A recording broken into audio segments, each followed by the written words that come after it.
భాషకు సంబంధించి code mixing, code switching అనే 2 పదాల గురించి మనం తెలుసుకుందాం. కోడ్ మిక్సింగ్ అంటే వర్డ్ ఒక పదం కానీ లేదా ఒక ఫ్రేజ్ కానీ ఉపయోగిస్తే దాన్ని కోడ్ మిక్సింగ్ అంటాం. చూడండి, ఆ మూవీ చాలా ఇంట్రెస్టింగ్గా ఉంది. ఇందులో మూవీ ఇంట్రెస్టింగ్ అనేవి ఇంగ్లీష్ లాంగ్వేజ్కి సంబంధించిన వర్డ్స్ మన తెలుగులో ఉపయోగిస్తున్నాం సెంటెన్స్లో. ఇలా ఉపయోగిస్తే కోడ్ మిక్సింగ్ అంటారు. నేను ఈరోజు ఆఫీస్కి లేట్గా వెళ్తాను. ఇక్కడ ఆఫీస్ లేట్ అనే ఇంగ్లీష్ వర్డ్స్ని తెలుగులో వాడాము.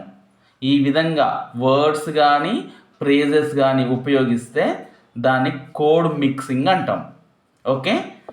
కోడ్ స్విచ్చింగ్ అంటే సెంటెన్సెస్ ఉపయోగించాలి.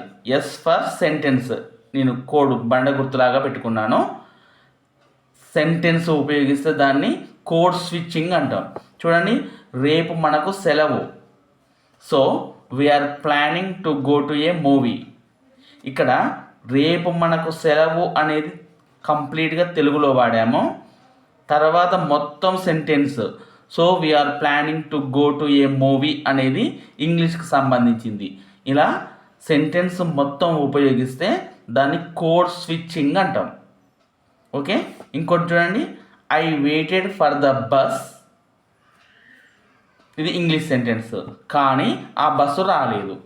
ఇక్కడ ఒక భాషకు సంబంధించిన పూర్తి సెంటెన్స్, మరొక భాషకు చెందిన పూర్తి సెంటెన్స్ ఈ విధంగా వాడితే దాన్ని కోడ్ స్విచ్చింగ్ అంటారు.